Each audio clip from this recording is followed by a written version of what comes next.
అల్లూరి సీతారామరాజు జిల్లా రంపచోడవరం నియోజకవర్గంలో టీడీపీలో మొదటి నుండి కష్టపడి పనిచేసిన వారిని కాదని అక్రమ కేసులు ఎదుర్కొని రాత్రి పగలు తేడా లేకుండా తిండి తిప్పలు మాని గడప గడపకు కొండల్లో తిరుగుతూ పనిచేసిన వంతల రాజేశ్వరికి నిరాశ ఎదురైంది.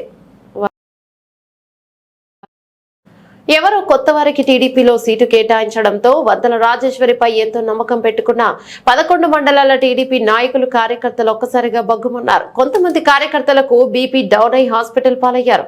2019 నుండి చంద్రబాబు నాయుడు పిలుపు మేరకు ఎన్నో కార్యక్రమాల్లో పాల్గొన్నామని దయచేసి వంతల రాజేశ్వరికే సీటు ఇవ్వాలని కోరారు. మా 11 మండలాల కార్యకర్తలు రాజేశ్వరిని గెలిపించుకుంటామని కాదని వేరే వాళ్ళకిస్తే టీడీపీ ఓటమి పాలుకాక తప్పదన్నారు.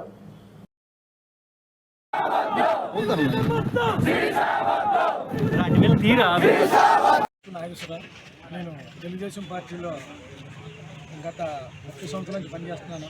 ప్రస్తుతం నా పదవి అరకు పార్లమెంట్ బీసీ కమిటీ ఉపాధ్యక్షుడండి. ఈ పత్రికా సమావేశం ద్వారా మా పార్టీ అధ్యక్షులు చంద్రబాబు నాయుడు గారికి మా యొక్క విన్నపం ఏంటంటే, అయ్యా చంద్రబాబు నాయుడు గారు, తెలుగుదేశం పార్టీలో కష్టపడి పనిచేసే వాళ్ళకే సీట్లు అని తెలిసింది. ఆ విధంగా ఆ నమ్మకంతోనే ఈ వాయిస్నే ప్రజల్లోకి తీసుకెళ్ళి మేము పనిచేస్తున్నామండి. మరి ఇప్పటి వరకు పార్టీ పిలుపునిచ్చి అన్ని కార్యక్రమాలు వంతల రాజేశ్వరి నాయకత్వంలో దిగ్విజయంగా పూర్తి చేశామండి.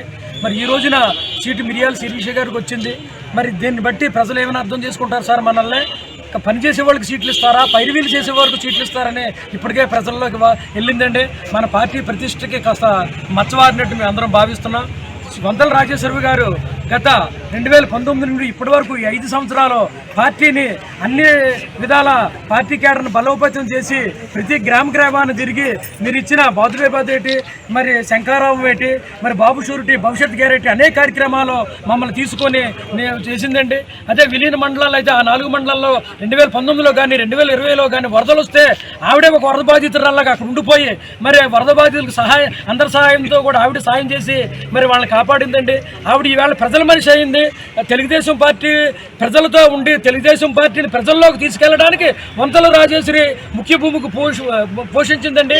అలాంటి వ్యక్తికి ఈ రోజున మీరు ఏ కారణం చేతో సీట్లు ఇవ్వలేదో మాకైతే అర్థం అవ్వలేదు. మేము రంపచోడవరం నియోజకవర్గం 11 మండలం తెలుగుదేశం కుటుంబం అంతా అన్ని కేటర్లు కూడా వంతల మరి ఈ రోజున ఆవిడకి టికెట్ ఇవ్వకపోతే మాత్రం మేమందరం కూడా మరి మూకుమ్మడిగా మండలాలు కూడా రాజీనామా చేయడానికి సిద్ధంగా ఉన్నాము. ఇప్పుడే కొంతమంది ఆసుపత్రిలో కూడా జాయిన్ అవ్వారండి. కొంతమందికి బీపీ డౌన్ అయిపోయి కొంతమందికి నొప్పులు వచ్చి మరి ఈ రోజున ఆవిడకి మీరు ఆవిడ కష్టం గుర్తించి చంద్రబాబు నాయుడు గారు, లోకేష్ గారు నిర్ణయం తీసుకొని వెంటనే వంతల రాజేశ్వరికి ఎమ్మెల్యే టికెట్ ప్రకటిస్తే మేము మంచి మెజార్టీతో కూడా మేము గెలిపిస్తామని చంద్రబాబు నాయుడు గారికి, పార్టీకి అందరికీ కూడా నా హృదయపూర్వక ధన్యవాదాలు.